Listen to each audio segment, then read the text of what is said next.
욥기 33장 22절에서 24절 말씀과 이어서 에베소서 3장 8절과 9절 말씀을 봉독하겠습니다. 그의 혼이 구덩이에 그의 생명이 멸하는 자에게 가까워지느니라. 그럴 때에 만일 1천 천사 가운데 하나가 그 사람의 해석자로 함께 있어서 그 정당히 행할 것을 보일진대 하나님이 그 사람을 긍휼히 여기사 이르시기를 그를 건져서 구덩이에 내려가지 않게 하라. 내가 대속물을 얻었다 하시리라.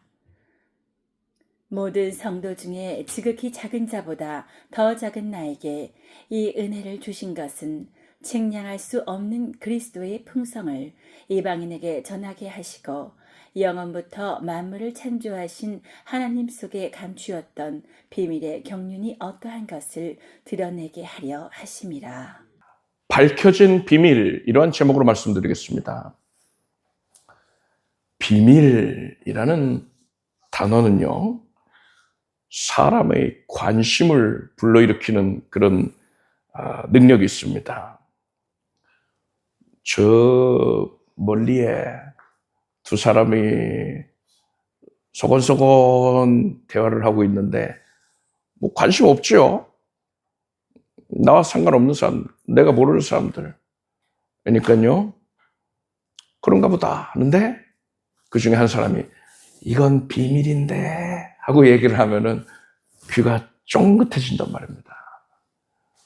누구나가 그래요. 그래서 평소에는 뭐 가까운 소리도 잘 안 들렸는데 청력을 집중을 해가지고 무슨 얘기 나누나 안 듣는 척 하면서 듣는 게 일반적인 모습입니다. 그래서 연예인이라든가 뭐 유명인사들 그들의 사생활이 뭐 어떻다더라 그런 것들이 밝혀질 때에 사람들이 또 관심을 갖는 이유가 그것 때문에 그래요. 비밀에 각별히 집중하게 되더란 말이죠.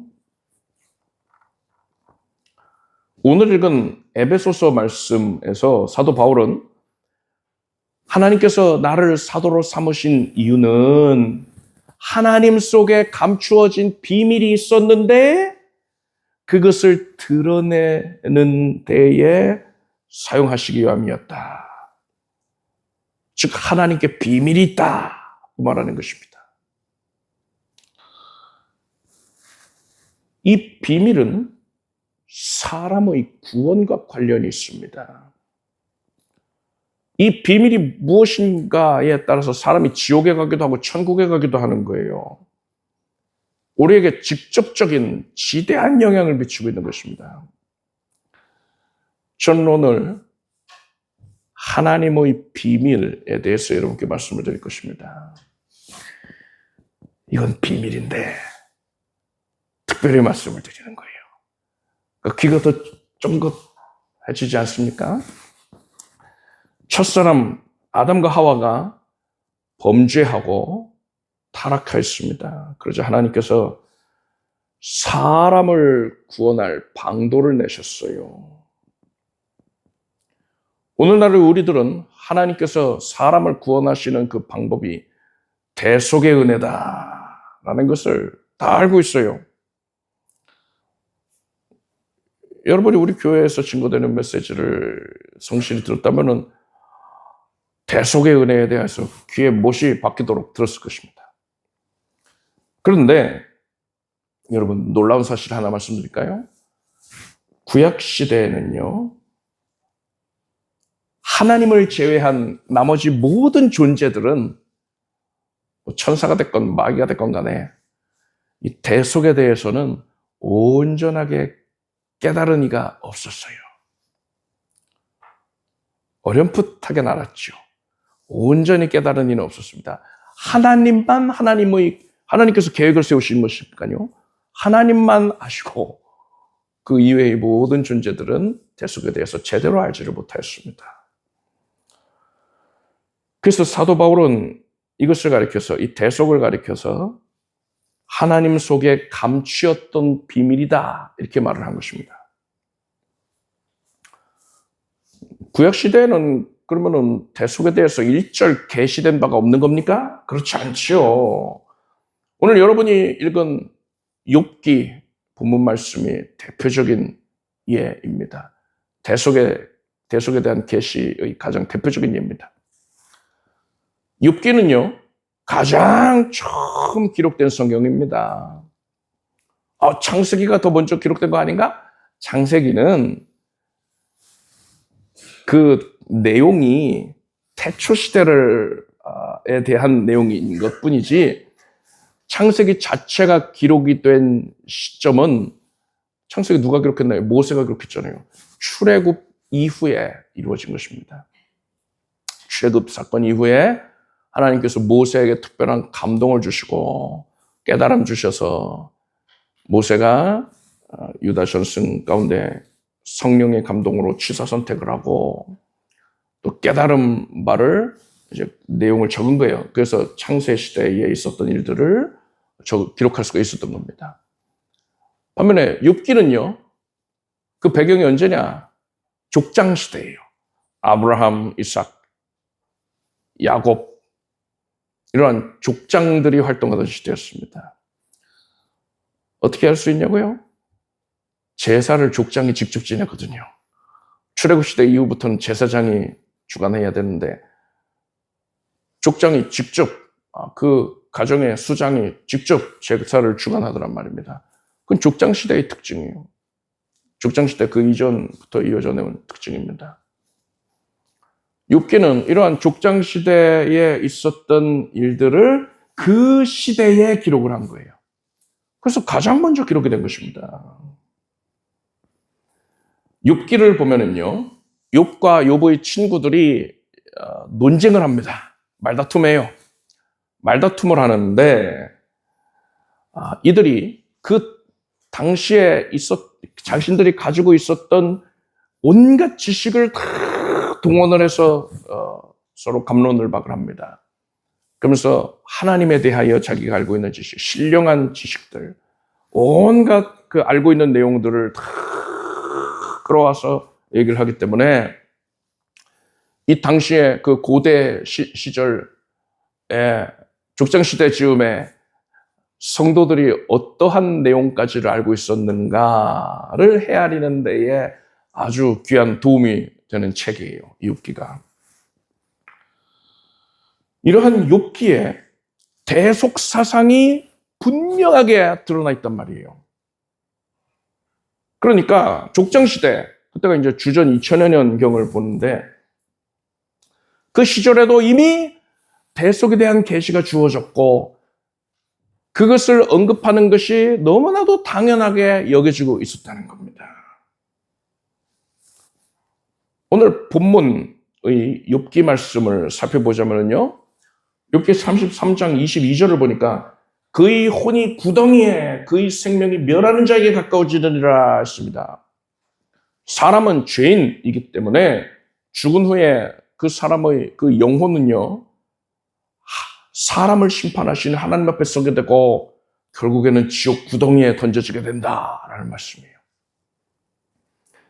23절을 보니까요, 그럴 때에 만일 일천 천사 가운데 하나가 그 사람의 해석자로 함께 있어서 그 정당히 행할 것을 보일진데, 일천 천사들을 대표하는 자가 누구겠습니까? 예수님이신 것이죠.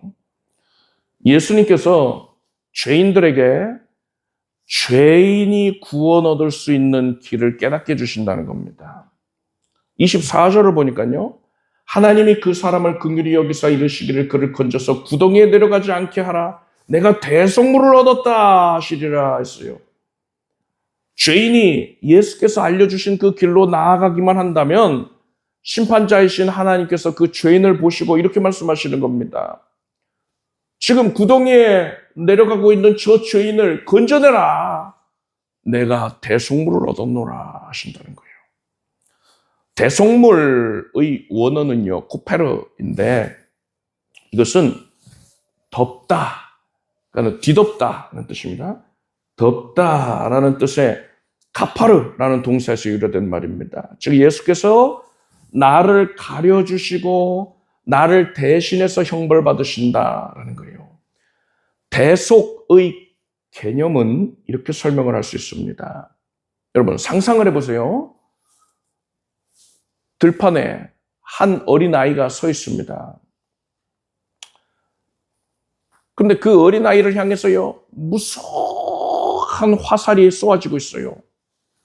여러분, 고대의 전장에서 수많은 궁수들이 일제히 그 화살을 쏘면은요, 화살이 하늘에 올라가서 하늘을 가득 메워서 어두워졌다고요. 순간적으로 어두워졌다고 합니다.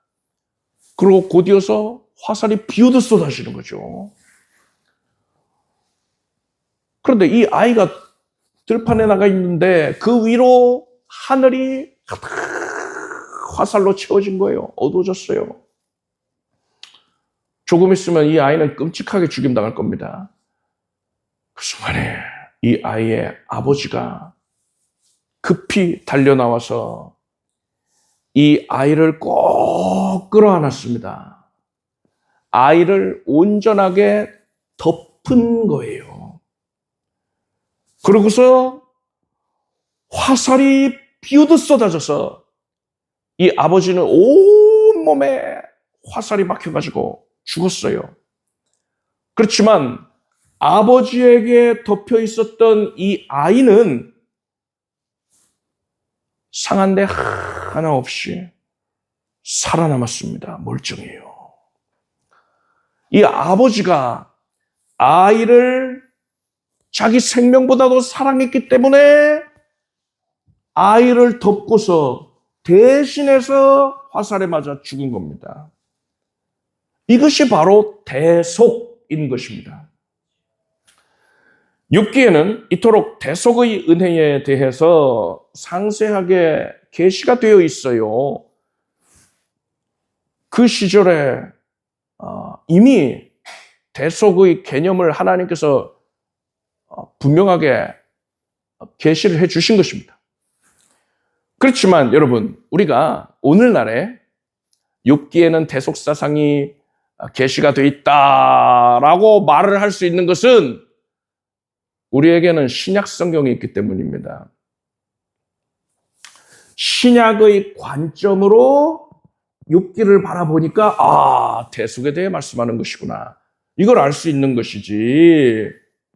신약을 모르는 채로, 그러니까 당시의 그 이스라엘 백성들의 입장에서 이 말씀을 대하면은요, 그들 가운데에는 이것이 장차 오실 메시아의 대속 사역을 의미하는 것이다라고 이해하지 못하는 자들이 태반이었다는 거예요. 그게 당연했단 말입니다. 그것을 어떻게 할 수 있느냐? 대속에 대해서 깨달음을 갖지 못한 이들이 많았다는 걸 어떻게 할 수 있느냐? 욥기 이후의 시대인 이 출애굽 시대에 이스라엘 백성들이 광야에서 하나님께 제사를 드리거든요. 광야 40년 생활을 하잖아요. 그동안에 하나님께 제사를 드리는데 하나님께서 그 제사를 꾸짖으십니다. 아모스서 5장 25절을 보니까 이스라엘 족속아 너희가 40년 동안 광야에서 희생과 소제물을 내게 드렸느냐? 이렇게 꾸짖으신단 말이에요. 아니 이스라엘 백성들이 40년 광야 생활하면서 하나님께 제사를 안 드렸습니까? 아니요. 성막에서 제사 드렸어요. 거의 그치지 않고 제사를 드렸단 말입니다. 그런데 이토록 너희가 제사를 제대로 드린 적 있냐? 이렇게 꾸짖으시는 이유가 뭡니까? 여러분 제사법을 보자면요. 제사를 요청하는 사람이 있습니다. 제사자라고 불러요. 그가 하나님께 바칠 제물을 끌고 옵니다. 소가 됐든 양이 됐든 비둘기가 됐든 그 짐승을 데리고 오는 거예요. 그런 다음에 정말로 중요한 순서가 있어요. 뭐냐? 이 사람이 이 제물에다가, 이 희생 제물에다가 손을 얹는 것입니다. 안수하는 거예요. 이것은 죄의 전가를 상징하는 겁니다. 나의 죄가 이 짐승에게 전달된다. 이 짐승이 나의 죄를 떠맡는다는 것을 의미하는 거예요. 안수는 성경에서 하나님의 축복의 통로, 그래서 축복이 전하여진다. 기름 부으심, 그리고 하나님께서 또한 역할을 맡겨주심, 직분을 맡겨주심, 이런 것에 대한 영적인 상징으로서 안수를 하는 것인데, 이 제사법 가운데에서는 이 안수가 죄가 넘어가게 된다, 죄가 전하여진다라는 의미를 갖는 거예요. 실제로 나의 죄가 짐승한테 전해지냐? 아니죠. 그럴 수는 없어요. 근데 그것을 상징만 하고 있는 겁니다. 그런 다음에 이 짐승을 잡아 죽이잖아요. 불태우잖아요. 이것은 장차 오실 메시아께서 나의 죄를 다 짊어지시고서 내 대신 나를 위해서 희생당하실 것을 의미하는 겁니다. 나의 죄를 없이 하려고 내 죄를 짊어지고 대신 형벌받으신다. 이것을 의미하고 있는 거예요. 그래서 제사를 드리는 사람은요, 장차 오실 메시아께서 나를 위해 희생당하시겠구나, 이것을 떠올리면서 안수하고 짐승을 죽이고 불태웠어야 하는데 사람들이 그런 마음을 갖지 않았다는 겁니다. 아마도 이 짐승을 바칠 때, 아이고 불쌍해라, 우리 집에서 키우던 내가 애지중지 키우던 양인데 이걸 잡아야 하다니, 이러면서 안수하고 미안해 하면서 안수했겠죠. 그리고 내가 이거 제사 드리려고 이 소 한 마리를 샀는데 지출이 얼마냐, 이제 몇 달간 고생하겠구나, 뭐 막 이런 생각하면서 제사를 했던 거예요. 장차 오실 메시아의 대신 희생당하실 것에 대한 생각보다 다른 것들이 앞섰던 겁니다. 그래서 하나님께서는 광야 생활 가운데 너희가 제사를 드린 적이 있느냐, 이렇게 꾸짖으셨던 거예요. 출애굽 이후에 오랜 세월이 지나고서는 하나님께서 이사야 선지자를 통해서 대속을 더 구체적으로 명백하게 드러내 보이십니다. 여호와께서는 우리 무리의 죄악을 그에게 담당시키셨도다 하고 이사야 선지자가 선언했거든요. 장차 오실 메시아께서 죄인들의 죄를 대신해서 짊어지신다 라는 내용이 이렇게까지 적극적으로 드러났어요. 그럼에도 불구하고 구약시대 사람들의 대부분은 대속에 대해서는 관심을 많이 갖지 않았고요, 깊이 있게 깨닫지도 못했습니다. 어렴풋하게만 알 뿐이었어요. 그렇지만 그것도 믿음이니까, 대속에 대한 믿음이니까 구원받지요. 자, 그렇게 세월이 흘러서 드디어 예수께서 이 세상에 오셨습니다. 사람의 죄를 대신 떠맡기 위해서는요, 짐승이 대신 못 떠맡아요. 내 대신 짐승 죽는다고 내가 의로워집니까? 아니잖아요. 사람의 죄를 대신 떠맡으려면 사람이 필요합니다. 그런데 그냥 사람이 아니고 죄가 없는 사람이어야 되는 거예요. 사형수가 네가 받을 사형 내가 대신 받을게, 이럴 수 있겠습니까? 사형수들끼리? 그럴 수 없잖아요. 의미 없지 않습니까?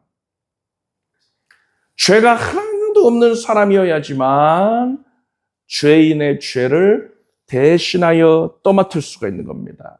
그래서 대신 형벌받을 수 있는 거예요. 그런데 죄 없는 사람은 애초에 존재하지를 않는단 말입니다. 그래서 하나님께서 어떻게 하셨느냐? 친히 사람이 되어 이 땅에 오신 겁니다. 죄 없는 사람이 필요했기에 죄 없는 사람으로 하나님께서 오신 거예요. 생각해 보십시오. 천국에서 성부 하나님의 보좌 우편이 성자 하나님의 보좌입니다. 그런데 어느 날에 이 성자 하나님의 보좌가 텅 비어 있는 거예요. 그리고 성자 하나님께서 사람이 되셔서 낮고 낮은 세상에 내려오신 겁니다. 천사들은 깜짝 놀랐어요. 사람을 구원하시고자 하는 그런 하나님의 의도는 알겠는데 도대체 어떻게 하시려고, 무엇을 하시려고 성자 하나님께서 친히 사람이 되어 세상에 가셨나? 너무나 궁금합니다. 그냥 사람의 모습으로 나타나신 게 아니라 사람으로 출생하셨다니까요. 사도 베드로는요, 이에 대하여서 베드로전서 말씀을 통해서 이렇게 말합니다. 이 구원에 대하여는 천사들도 살펴보기를 원하는 것이라 했습니다. 천사들만 놀란 게 아닙니다. 마귀도 깜짝 놀랐어요. 인류의 구원자가 올 줄은 알고 있었는데 그게 성자 하나님이었다니. 아니, 성자 하나님이 메시아로 오는 거였다니. 너무 충격적이지요. 어떻게든 막아야겠어요. 그래서 헤롯 대왕을 통해서 베들레헴에서 2살 아래의 사내 아이들을 모두 죽입니다. 그리고 예수님을 실족해 하기 위하여서 광야에서 40일 금식 기도 가운데에 예수님을 시험합니다. 그리고 결국에 유대 지도자들을 충동질을 해서 예수님을 십자가에 못 박아서 죽입니다. 예수께서 돌아가시고 나서 마귀는요, 쾌재를 불렀을 거예요. 그렇지만 마귀는 알지 못했습니다. 예수께서 이렇게 죽임당하시는 것이 대속사역을 완성시키기 위한 가장 중요한 부분이었다는 것을 말입니다. 예수께서는요, 사람들의 죄를 대신하여 짊어지고 죄값을 대신 치르시기 위하여서 죽임을 당하셨어요. 그리고 죽으신 지 사흘 만에 사망의 권세를 이기시고 부활을 하셨습니다. 마귀는 예수님의 대속을 막기 위해서 발악을 했지만 그것까지도 하나님의 원대한 계획의 일부였던 것입니다. 예수께서 부활하신 이후에 부활하신 예수님을 만난 사도들이 비로소 대속의 원리를 정확하게 명확하게 깨닫게 됩니다. 그래서 대속을 열렬하게 전파하고 그것을 신약 성경으로 기록을 한 겁니다. 부활하신 예수님을 만난 자들 중에 사도 바울도 포함이 되어 있는 겁니다. 다메섹 도상에서 만났잖아요. 그래서 바울도요, 예수 그리스도의 대속을 증거하는 사역을 맡은 겁니다. 바울이 기록한 오늘 본문의 에베소서 말씀을 제가 다시 한번 읽어드릴게요. 모든 성도 중에 지극히 작은 자보다 더 작은 나에게 이 은혜를 주신 것은 측량할 수 없는 그리스도의 풍성을 이방인에게 전하게 하시고 영원부터 만물을 창조하신 하나님 속에 감추었던 비밀의 경륜이 어떠한 것을 드러내게 하려 하심이라 했습니다. 오늘 우리가 지금까지 나눈 내용들, 이 모든 내용들을 종합을 해서 바울의 이 고백, 에베소서 3장 8절 9절의 내용을 제가 풀어서 이해하기 쉬운 말로 다시 한번 그것을 말씀드리자면 이렇습니다. 하나님께서 사람을 구원하시기 위해서 대속의 원리를 사용하실 것인데 이것에 대해서는 옛적부터 구약 성경에 계시가 되었지만 오직 하나님만 이에 대하여서 온전히 아실 뿐, 그것은 구약시대의 성도들을 비롯해서 심지어 천사들까지도 그리고 마귀까지도 온전히 깨달을 수가 없는 비밀이었다. 그렇지만 이제 예수 그리스도의 죽으심과 부활하심으로 인해서 대속의 원리가 무엇인지 세상에 분명하게 드러나게 되었으니 하나님께서 나 바울로 하여금 이 은혜를 온 세상에 널리 전파하도록 사도로 삼으신 것이다. 이 의미인 거예요. 여러분, 구약시대의 유명한 잘 알려진 신앙의 위인들 누가 있습니까? 노아도 있고 아브라함도 있고 다윗도 있고 그 외에도 많은 사람들이 있죠. 그런데 놀라운 사실 한 가지 말씀드리겠습니다.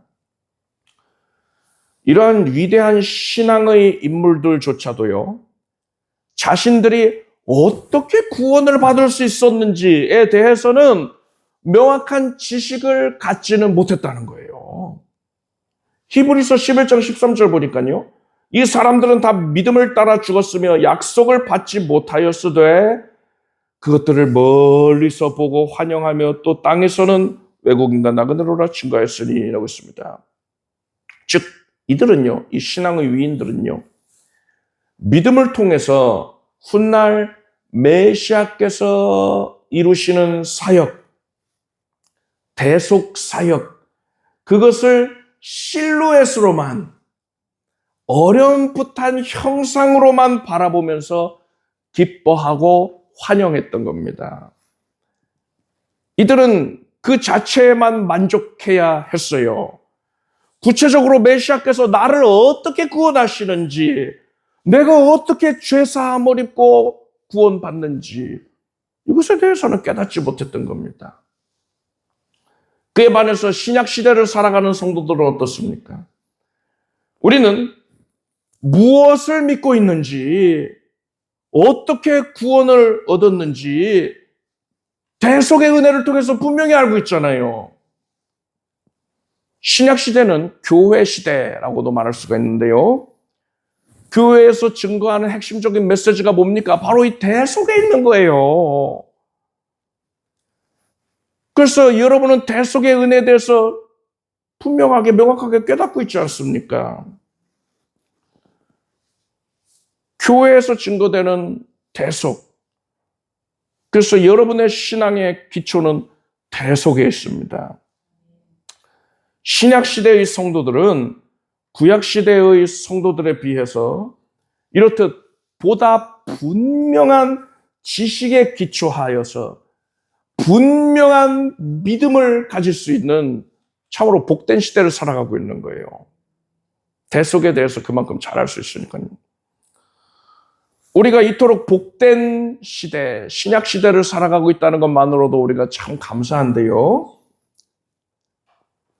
2025년도 12월, 오늘날을 살아가고 있는 우리들에게는 또 한 가지 놀라운 특혜가 주어졌습니다. 오늘날은요, 일반적인 신약시대가 아니라 신약시대 가운데에서도 마지막 때라는 거예요. 이게 왜 중요합니까? 이게 왜 좋은 거예요? 신약시대의 초창기를 살았던 인물들 보십시오. 초대교회의 성도들. 그 성도들은요, 성경에서 마지막 때를 묘사하고 있는 그런 계시들을 대할 때에 도무지 그 말씀을 이해할 수가 없었을 거예요.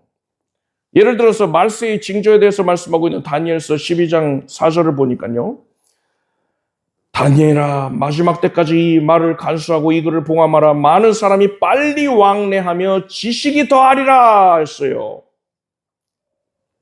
이 말씀을 지금으로부터 2000년 전에 신약 초창기에 초대교회의 성도들이 어떻게 이해할 수 있었겠습니까? 말세에는 빨리 왕래하게 된다고? 지금도 우리 로마 제국에서는 각 지역으로 도로를 잘 닦아놔가지고 각 지역에 몇 주 이내로 당도할 수가 있는데 지금보다 길이 더 잘 닦이게 된다는 건가? 누구나가 마차를 탈 수 있게 된다는 건가? 이 정도로밖에 이해를 못해요. 지식이 많아진다고? 여기저기에 도서관이 생기게 되나? 책을 많이 읽게 되나?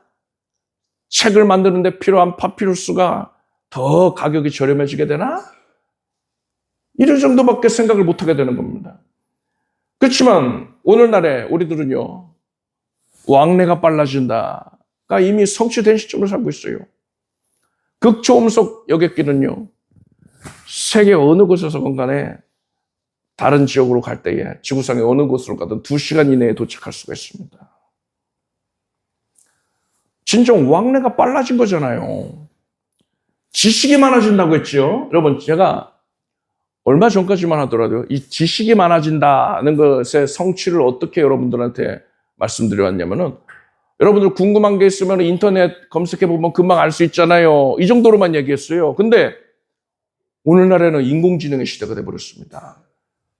그래서 그 인공지능 AI들이 뭐 종류도 여러 가지고 서로 경쟁을 해서 어마어마하게 발전을 하고 있어요. 그래서 요새는 검색 엔진 들어가서 검색하는 사람이 별로 없대요. 다들 AI한테 물어보는 거예요. 물어보면 아주 자세하게 내가 원하는 방향을 콕 집어가지고서는 답변을 해준단 말입니다. 그림 그려줘 하면 그림도 이쁘게 그려주잖아요. 동영상 만들어주면 동영상도 아주 그냥 실제 영상 촬영한 것처럼 그렇게 만들어내요. 지식이 더해진다는 게 이렇게 성취가 되었습니다, 여러분. 이것을 2000여 년 전에 사람들이 어떻게 할 수 있었겠어요? 마지막 때에 있을 전쟁을 묘사한 말씀을 보면은요, 계시록 9장 19절에 이 말들의 힘은 입과 꼬리에 있으니 꼬리는 뱀 같고 꼬리에 머리가 있어 이것을 해하더라 했습니다. 뱀으로 불러요, 뱀. 근데 뱀 같은 꼬리에 머리가 달려있다. 이것이 사람을 해친다 했습니다. 이게 뭐겠습니까? 그쵸. 탱크 보면은요, 탱크에 기다란 포신을 생각해 보십시오. 포신의 끝에 뭉툭한 게 달려있잖아요. 거기서 화염을 뿜어대질 않습니까? 굳이 탱크가 아니라 하더라도요, 우리는 이 말씀을 읽을 때에 현대 전쟁에서 사용되는 첨단 무기들을 떠올리는 게 어렵지가 않단 말입니다. 그런 것들을 2000여 년 전에 초대교회 성도들이 상상이나 할 수 있었겠습니까? 여러분 보십시오. 구약 시대에는 대속에 대해서 온전히 깨닫지를 못했어요. 신약 시대는 지극히 수월하게 대속을 깨달을 수 있게 되었습니다. 신약 시대의 초창기에는 말세에 있을 일들을 제대로 깨달을 수가 없었어요. 어렴풋하게만 상상할 뿐이죠. 말세의 마지막에, 신약 시대의 마지막 시점에는요, 말세에 있을 일들을 상상하고 깨닫는데 어려움이 없습니다. 그래서 신약 시대의 성도들은, 초대교회의 성도들은요, 이 마지막 때에 있을 일들을요, 깨달을 수 없는 비밀로 여겼었는데, 오늘날의 우리들은 어렵지 않게 그것들을 이해하고 있지 않습니까? 그래서 오늘날의 우리들은요, 대속의 은혜를 온전히 깨달을 수 있는 시대, 또한 마지막 때에 있을 일들도 온전히 깨달을 수 있는 이러한 시대를 살아가고 있는 거예요. 우리가 살아가고 있는 오늘은 온 우주의 역사상 그 어느 때보다도 분명하고 명백한 믿음을 갖기에 가장 수월한 최적의 시기라고 할 수 있는 겁니다. 우리는 구약 시대의 노아, 아브라함, 다윗 이런 신앙의 위인들보다도요, 아니 심지어 신약 시대의 초창기를 살았던 사도 바울보다도 더 분명한 믿음을 가질 수 있는 시대를 살아가고 있습니다. 복받은 시대라고도 할 수 있을 것이에요. 그런데 여러분, 한편으로는요, 하나님께서 왜 우리에게 이러한 복을 주셨는지를 생각해 봐야 됩니다. 답은 뻔하지요. 이제 곧 하나님의 심판이 시작되기 때문입니다.